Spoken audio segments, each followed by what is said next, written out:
예, 오늘 새해 첫날 우리가 이런 모임에 참여해서 함께 주님의 은혜를 찬양하며 영광을 돌릴 수 있도록 귀한 자리를 마련해 주신 주님께 감사드립니다.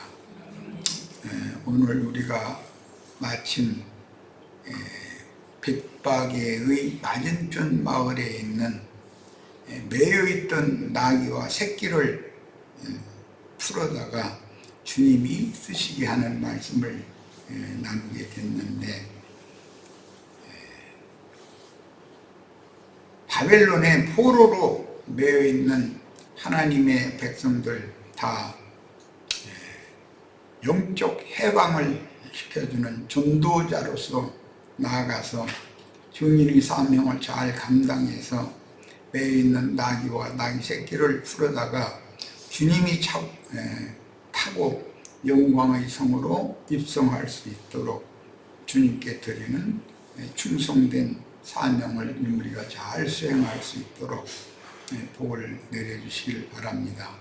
또 우리는 각자 나름대로 세상에 또는 죄의 율법의 저주에 다 매여서 자유가 없이 중노릇을 하는 신세였지만, 이제 새해 첫날 첫 시간 오늘부터는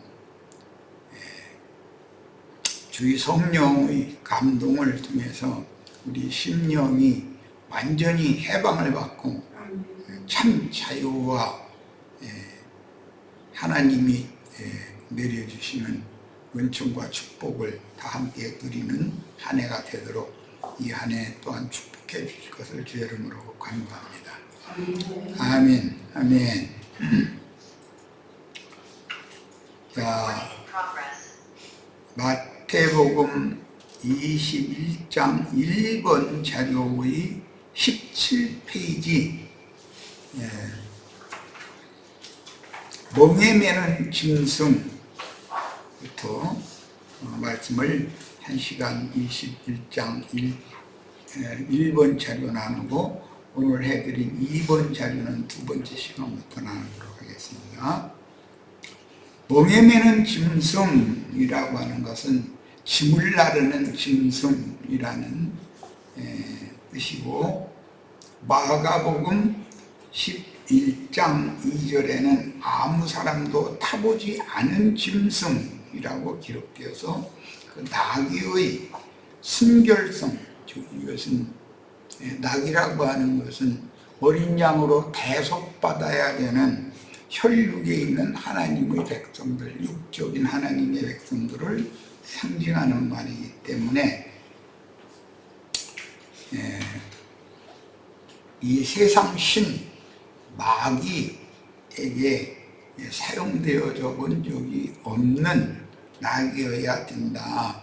혈육을 입은 종들이라도 율법 제도권의 목사나 신부라는 그런 직임을 수행했고, 장로, 집사의 직임을 수행했던 사람이면 안 된다는 말이에요. 주님이 탈 수 없다는 거죠.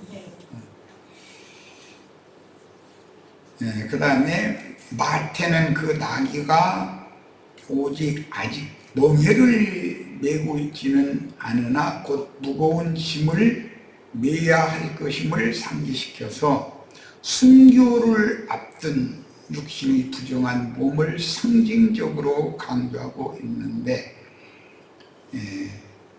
혈육의 몸은 반드시 벗고 영의 몸을 입고 영광 중에 나타나야 할 속사람에게 무거운 짐인 것이다. 육신의 몸이라고 하는 것은 그런 개념을 이해하셔야 되겠어요.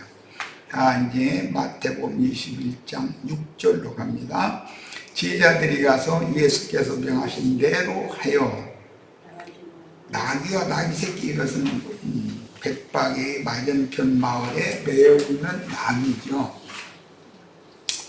그때 당시 예수님은 유대교의 율법 제도와 그 다음에 천연적인 세상 죄, 인간들의 죄, 율법의 저주에 매여 있는 죽노릇하는 상태를 이렇게 매여 있는 나귀와 새끼 나귀로 표현을 했습니다.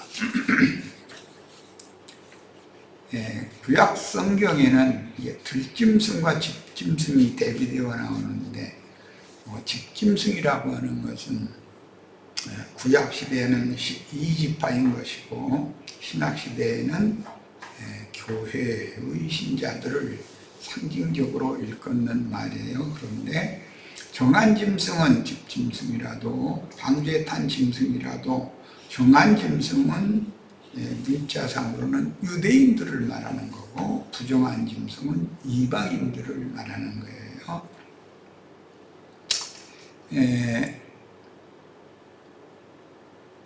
느부갓네살에게 하나님께서 권위를 맡기셔서 모든 들짐승을 어구하고 다스리는 권세를 맡겼다, 이렇게 표현이 되어 있어요. 성경에는 느부갓네살에게 지배를 받는 모든 인간들은 들짐승으로 비유가 된다. 어린 양으로 대속받아야 되는 집짐승들은 이스라엘 백성들을 지금 염두에 둔 말인데, 대속받을 소수가 있고 끝내 어린 양으로 대속되지 않고 제고집대로 제 길로 가는 완고한 집짐승들이 있죠. 이제 다음 단락에서는 두 무리가 예수의 입성을 환영하는 무리도 있고 나사렛 예수를 극도로 혐오하면서 배척하는 무리가 있어요. 그래서 이제 이게 다음 2번 자료부터는 영적 전쟁, 하나님의 군대와 마귀의 군대가 어떻게 하늘에서 영적 전쟁을 하는가, 그걸 보여주는데, 여기서 하늘이라고 하는 것은 하나님이 임재해 계신 예루살렘 성을 의미하는 것이고, 예루살렘 성에는 여자의 후손과 뱀의 후손 두 무리가 서로 적대하고 반대되는 신앙관을 가지고 있기 때문에 서로가 미워하고 죽음에 넘기기도 하고 그런 전쟁을 하게 되죠. 예수님이 지금 예루살렘에 이번 6월절에 올라간 건 사실은 영적 전쟁을 하러 간 것이에요. 사실은 하나님의 영광에 이르는 길을, 새롭고 산 길을 열기 위해서 예루살렘에 올라가시는 건데, 예루살렘에서, 이번 예루살렘에서의 행로는 결과적으로는 죽고 장사되고 영으로 부활 승천했다가, 지금 땅의 예루살렘에는 나귀와 새끼 나귀를 타고 입성을 하시지만 위에 있는 예루살렘 하나님의 도성에는 치천사들 육의 장막을 벗고 육신의 몸을 벗고 신령체를 입고 주와 함께 영광 중에 나타난 온전케 된 의인의 영들과 함께 거룩한 성 새 예루살렘에 들어가고 오는 새 세상에 세상 나라가 주와 그 그리스도의 나라가 된다라는 뜻은 신령한 하나님의 자녀들과 영광에 들어가신 주님이 오는 세상에 다시 오시는 것을 의미하기 때문에 하늘의 하나님께로부터 거룩한 성 새 예루살렘이 내려온다. 그것을 재림이라고 흔히 이렇게 말을 하는 겁니다. 이런 기본 관점을 잘 이해를 하시고 자료 말씀으로 이제 갑니다.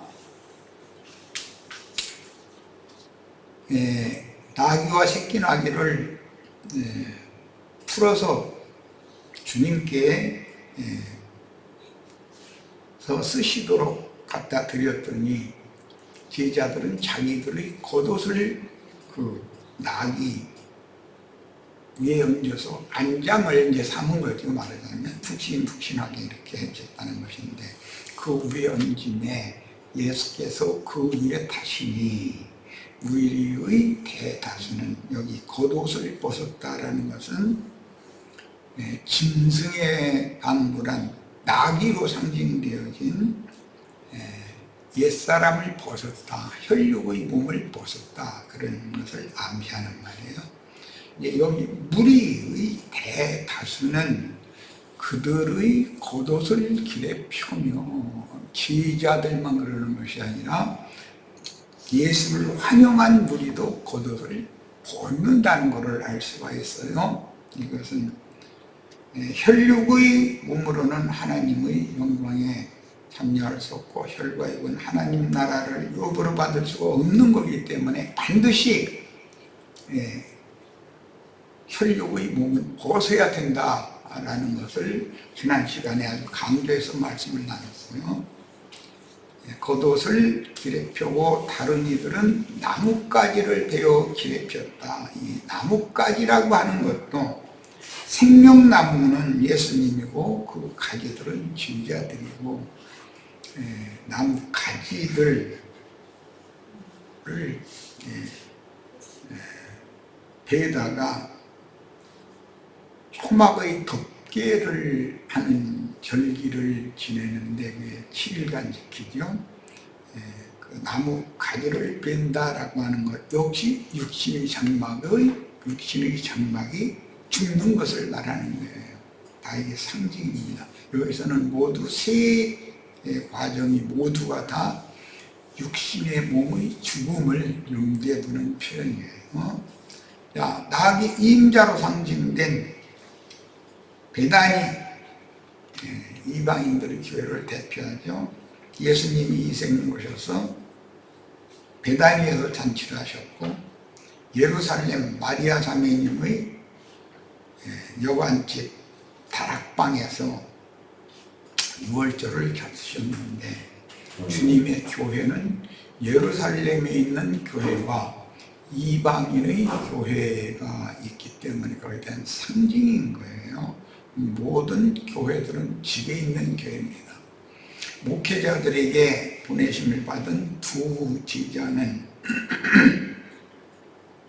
그 당시로는 베다니의 시몬과 나사로로 대표되는 주님의 수종 천사들이며, 신약시대의 사람 천사들은 바울과 바나바가 대표인데, 계시록의 두 증인이나 7영이 받은 동일한 증인들의 영은 선지자들의 영이요 대언의 영입니다.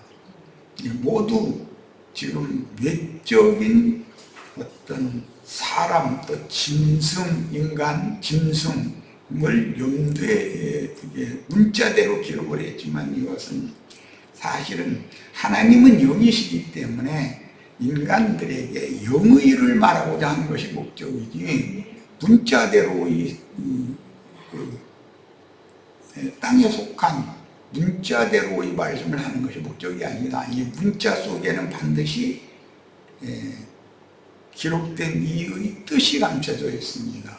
성경이라는 건 안팎으로 쓰여져 있는 거예요.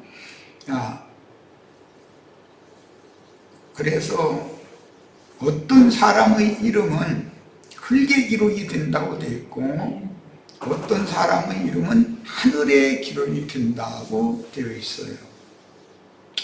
그 다음에 질그릇 속에 돌그릇이 들어있기 때문에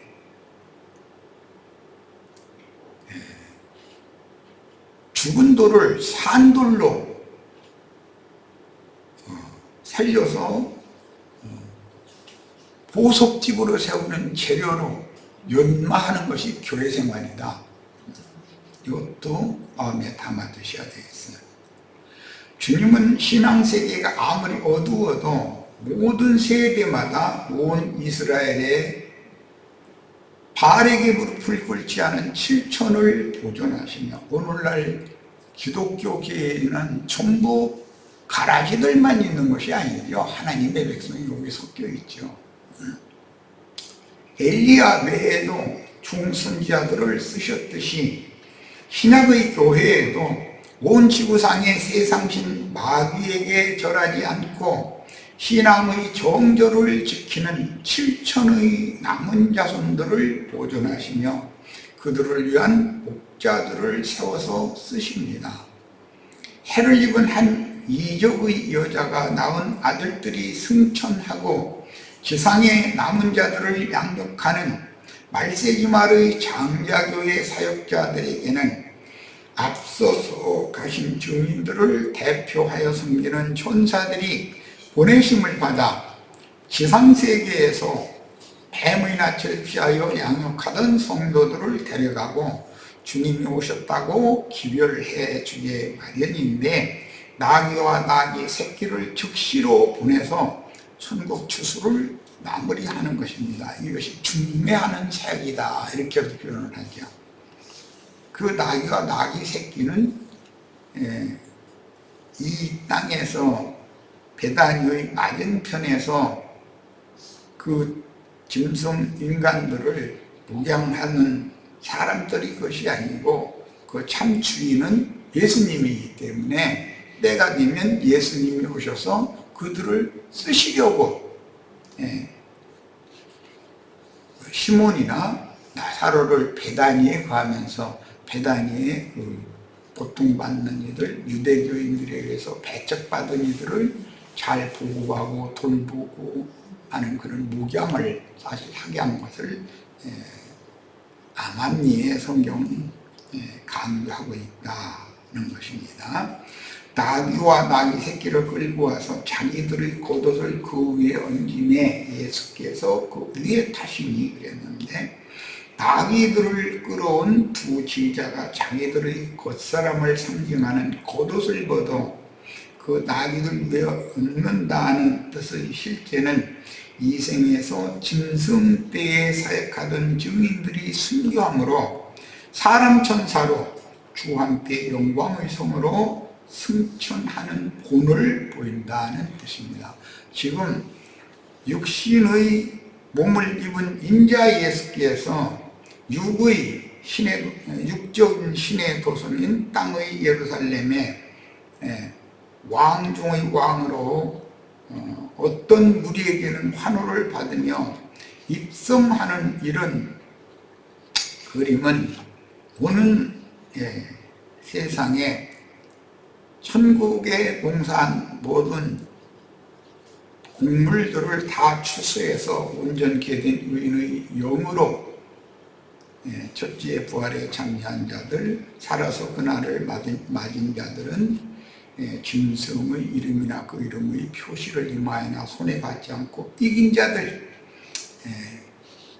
그들을 또 함께 위에 있는 예루살렘 신부의 성, 거룩한 성 새 예루살렘으로 입성을 하실 것에 대한 하나의 표적이 되는 일인 것이죠. 육신으로 행한 것은 다 표적이지 완성이 아니죠. 영으로 이 일을 이제 완성해야 되는 거예요.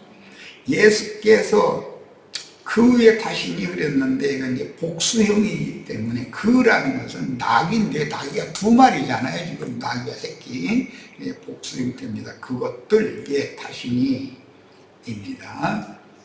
그래서 이 헬라어는 아우톤이라고 하는 복수 형태로 되어 있다. 이걸 염두에 두시기 바랍니다. 어미나귀는 시몬과 마르다가 대표일 것이고, 새끼나귀는 나사로와 마리아가 대표입니다. 이스라엘 12지파를 통해서 먼저 예루살렘 교회를 세우고 그 다음에 이어서 이방 땅에 흩어진 12지파에게 전도를 해서 그들을 통해서 이방인의 교회를 또 세웁니다. 그래서 교회는 예루살렘 교회는 주님의 예언에 따라서 예루살렘 성과 이스라엘 나라가 로마에 의해서 무너지고 완전히 멸망한 이후에 안디옥 교회를 통해서 이방인의 교회가 생력 분송을 해나가가지고 오늘 우리들에게까지 이방인의 때가 차기까지, 이방인의 충만함이 채워지기까지 시간이 길게 지금 이어져 왔던 거예요. 자, 우리 이방인들은 새끼나기다 이렇게 일하시면 됩니다. 그 다음에 먼저는 어미나기를 타고 성에 들어가시지만 후에는 새끼나기를 타고 입성하시므로 이 생에서 최후로 추수될 천국 곡식들을 양육하던 나귀의 임자들로 상징되는 발에게 무릎 꿇지 않은 7천을 위해서 목회하던 목회자들이 있게 마련이니까 그 목회자들과 주께서 파송하신 증인들이 나귀로 상징되는 종들인데 달란트나 문화, 마태복음은 달란트를 받은 종들이라고 그랬고 누가복음은 문화를 받은 종들이라고 그랬어요. 받고 나아가 장사하여 일을 이라고 그랬는데 이익이라는 말이에요. 일을 못하가 나왔네. 이익을 전도를 많이 한 것을 말하는 거예요. 이를 남겨드릴 종들은 무리와 함께 주님을 태우고 영광의 성에 입성하는 것인데 예수님이 인자로서 땅의 예루살렘에 입성하는 것은 하늘의 예루살렘에 승천하실 것에 대한 초상이 된다 그런 말이에요. 자, 8절 무리의 대다수는 그들의 겉옷을 길에 펴며 이들은 주님을 적극적으로 환영하는 무리겠죠. 그런데 이제 반대편이 무리가 더 큰 무리죠. 전체가 다 유대교인들이니까. 그래서 두 무리가 지금부터 전쟁을 한다. 그것을 계시록에서는 아마겟돈 전쟁이다 이렇게 표현을 했어요. 이제 다음 시간에 또 다음 시간에 하늘의 전쟁이라는 것은 영적 전쟁, 예루살렘에서 이루어지는 영적 전쟁인데 아마겟돈이라는 말은 잠깐 소개를 하자면 저기 이스라엘 평야에 있는 무기또라고 하는 힐 언덕이에요. 조그마한 언덕인데 거기에서는 잘 아시는 완전한 개혁자였던 요시야 왕이 세상 임금 마귀를 상징하는 바로 느고가 바벨론의 남진 정책을 막기 위해서 이스라엘 땅에 애국의 많은 군대를 이렇게 이끌고 원종을 왔기 때문에 요시야가 바로 느고를 막다가 죽임을 당하게 됐죠. 거기에서 인용하는 말이 아마겟돈 전쟁이라고 이렇게 계시록 16장 12절에는 그렇게 표현을 했어요. 그 전쟁은 역사적으로는 하나의 표적이었었기 때문에 완전한 개혁자는 그때 당시 요시야로 상징이 됐지만 예수님을 말하는 거예요. 예수님이 유대 종교를 개혁해서 그리스도의 세법을 상으로 오신 것이잖아요. 그러려면 반드시 예수가 죽어야 된다, 이월절 양으로. 그런데 그것은 영적으로 볼 때는 하나님의 군대, 예수를 환영하는 무리와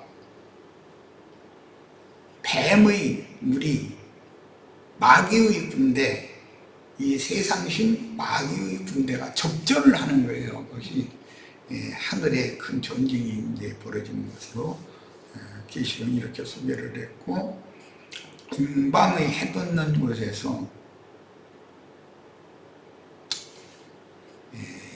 왕들이 그냥 유브라데를 건너서 결전장으로 이렇게 모이면 거짓말하는 귀신의 영들이 군대 귀신들을 또 그 결전장으로 불러 모아서 큰 무리가 하늘 군대와 무적행에서 올라온 군대 귀신 무리가 황충 군대 귀신 무리가 접전을 한다, 그런 말인데, 이것은 세상 사람들이 생각하는 것은 저런 무슨 물리적인 대포를 쏘고 포탄을 갖다 터뜨리고 그런 전쟁을 하는 것이 아니고, 실제로는 진리와 미혹의 영 사이에, 진리의 영과 미혹의 영 사이에 일어나는 전쟁으로서 창세기 3장 15절 예언 때문에 이 전쟁이 이루어지는 것입니다. 여자와 뱀은 원수가 되고 여자의 후손과 뱀의 후손은 대대로 원수가 된다. 그래서 원수는 결국 만나면 부딪히게 되는 것이죠.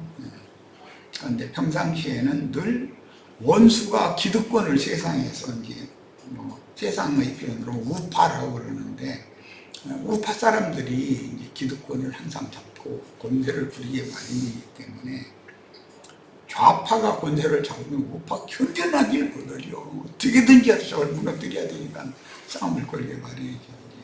이런 것은 영적 전쟁, 정신세계의 전쟁이다, 사상전이다, 이런 것을 상징하는 겁니다. 자,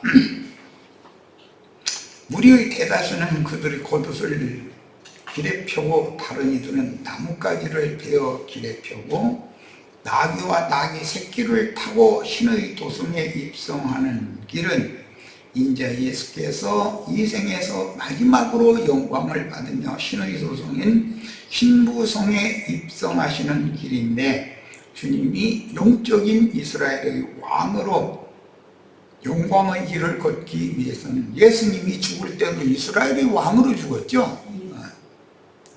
이스라엘의 왕으로 나셨고, 헤롯이 이스라엘의 왕으로 나시니까 어디서 나셨느냐 이렇게 물어봤다고 그랬죠. 근데 죽을 때 죄패에도 이스라엘의 왕 예수, 유대인의 왕 예수라고 이렇게 팻말을 붙였죠.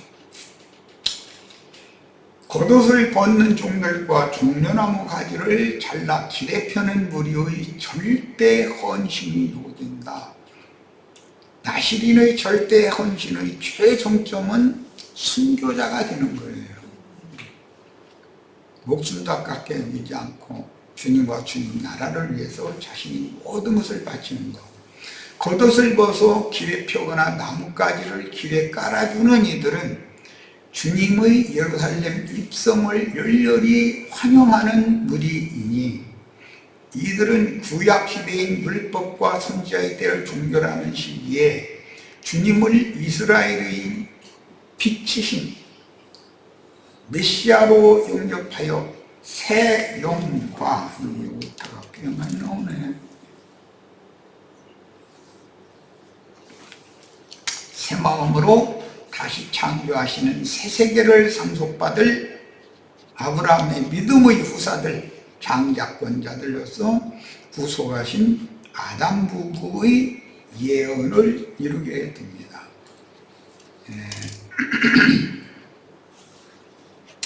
아마겟돈 전쟁이라는 것을 조금만 더 설명을 하고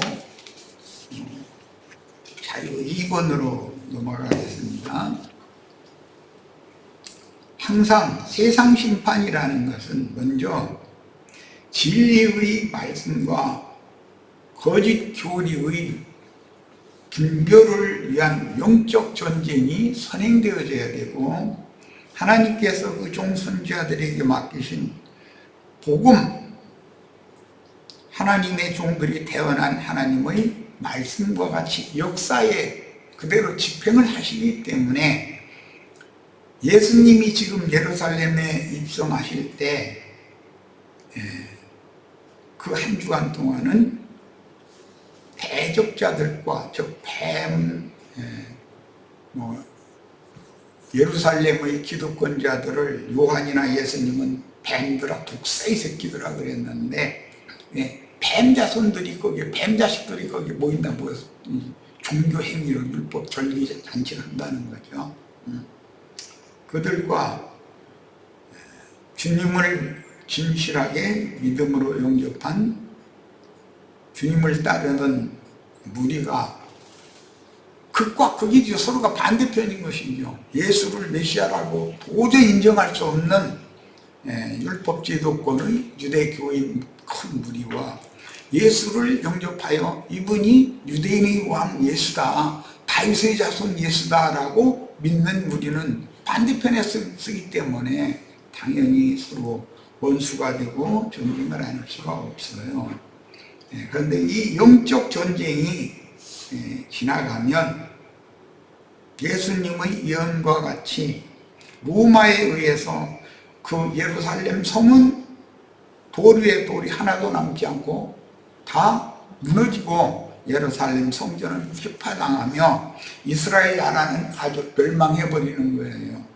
그것이 예루살렘에 입성하신 예수님이 영적 전쟁이 선행되고 예수님의 선고와 같이 로마에 의해서 물리적으로 이스라엘 나라와 예루살렘 성이 있고와 같이 흉벌을 받는다. 그래서 이제 심판받는다 그거예요.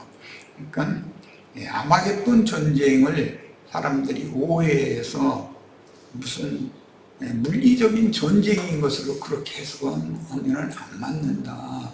문자대로 해도 그 무이또라고 하는 언덕은 무슨 한편에 2억씩 그렇게 2만씩 모여서 뭐 거기다 대고 말 타고들 다 모인다고 이렇게 돼 있는데, 말이라는 건 말은 육체요. 이렇게 이사야 32장에 이렇게 설명이 돼 있잖아요.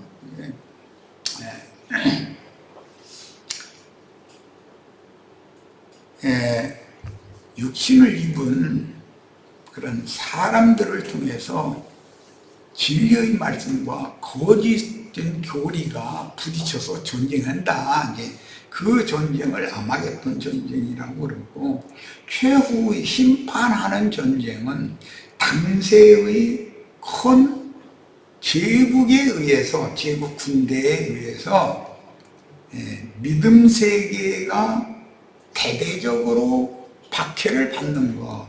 그때 짐승 때라고 그러죠. 이제 그렇게 이어지는 것이다. 그래가지고 짐승의 이름이나 그 이름의 표시나 수를 이마에, 즉 사상에 인받지 않고 오른손에 그 짐승의 세상 권력을 받지 못한 사람들은 다 그 짐승 권세자들에 의해서 박해받고 더러는 죽임당해서 순교자의 수가 채워지게 된다. 그래서 그 피의 양이 차고 순교자의 수가 채워지면 한 시대가 종결되고 새 시대가 오는 거다. 그런 말인 거예요. 자, 첫 시간 여기까지 해서 마치도록 합니다. 잠시 쉬었다가 이제 마태복음 21장 강해의 2번 자료로 말씀을 나누도록 합니다. 잠시 쉽니다.